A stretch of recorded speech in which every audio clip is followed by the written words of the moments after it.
This is a serious warning. This piece of shit of a game will probably damage your eyes because of its shitty ass over the top blurry effect. So if you have a problem with your eyes, skip this video.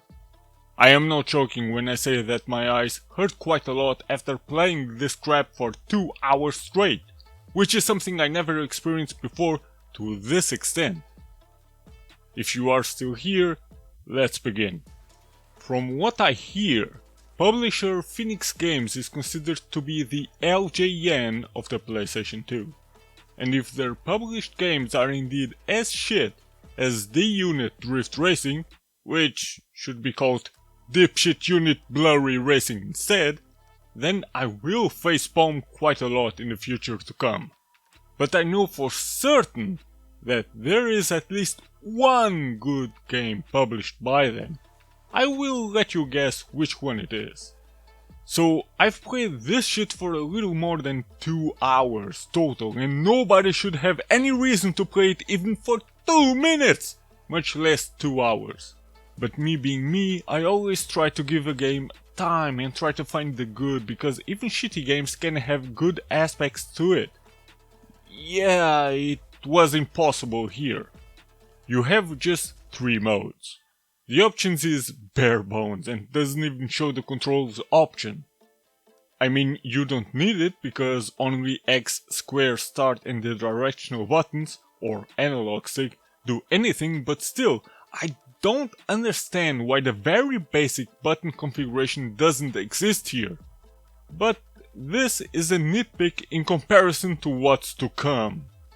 I will skip 2-player mode because who gives a shit? 1-player mode has a garage where you can upgrade and buy very expensive cars.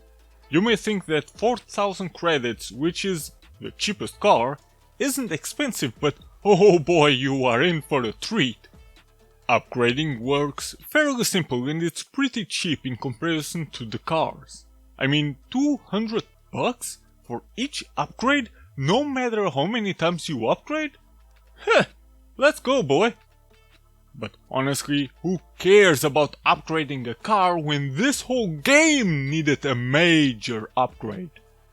Sure, you will see and feel the difference with each upgrade, but if the damn point isn't to be as fast as possible, there is little point to any upgrade. And no, the drifting itself doesn't get all that much better either. Instead, you should save the money to buy cars. And I'm serious when I say that you will have to grind and grind and grind.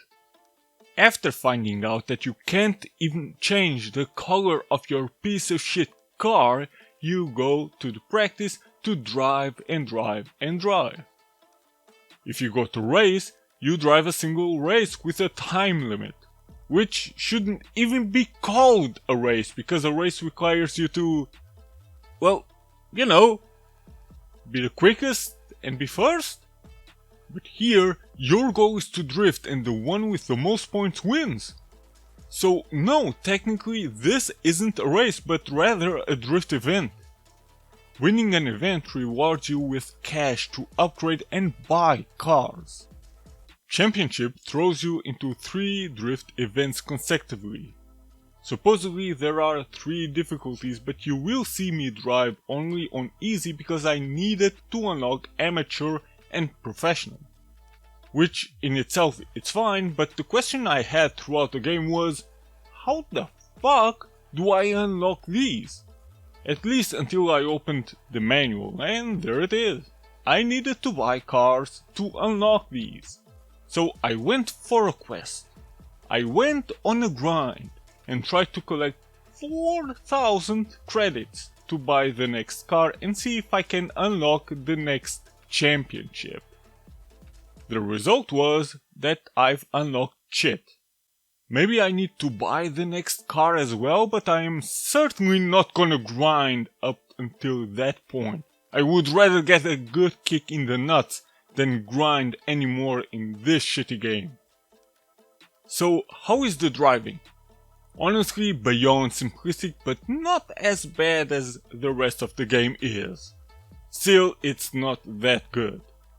You have a brake button, but you don't need to brake at all because the car drifts with every directional change. In the beginning, it will feel awkward to drift around because the car tends to be on the sensitive side, but after a while you will get a feel for it and drift quite fine. And drift is rather in quotations. Just tapping the directional buttons will let you drift immediately. This screen right here is supposed to help you find out the right angle your car should be to receive the most amount of points and drift perfectly. And yes, the speed you enter a corner in will also affect the amount of points you will get. But in the end, this screen is absolutely useless because if you know a bit about drifting, you know the angle the car should be in. Therefore, this is throwaway shit. Now, you've been looking at the game and I was not joking about the blurry effect. Each time you change directions, the screen has this shitty effect for whatever reason. I mean, sure, games on the PlayStation 2 tend to have a slight blurriness to them, but this? This is over the top and beyond terrible optimized. I could barely look at anything else other than the car for the most part, because the car is the only thing that never gets blurry. And this happens throughout the game on each track. And speaking of tracks, you see 4 different names, right? But this is incredibly dishonest and misleading because these are just 2 tracks, but just during daytime and nighttime. So do the tracks suddenly change name when it turns to nighttime? Because it's the same fucking track. Now, supposedly you can unlock more tracks. Yeah, tracks in quotations, but since you have to unlock various championships as well, and I could never do it, I cannot be sure if you can unlock new tracks at all.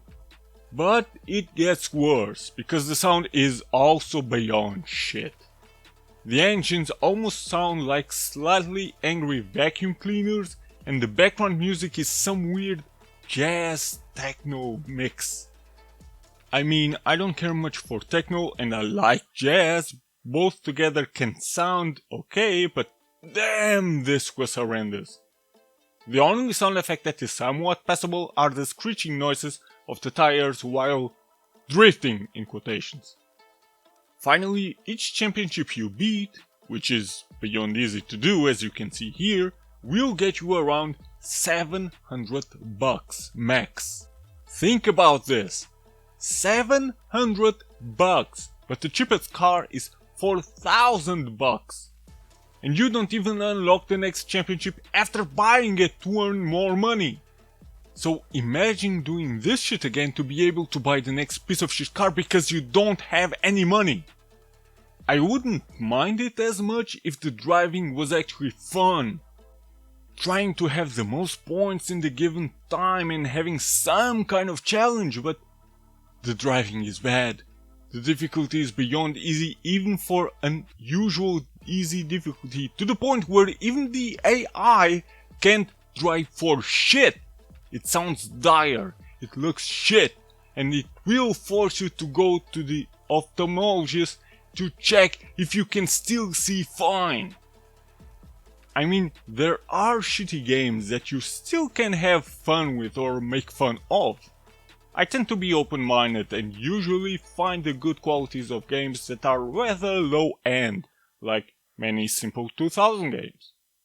But then there are games that are beyond rescue, and this is one of those games. So fuck this game in the ass.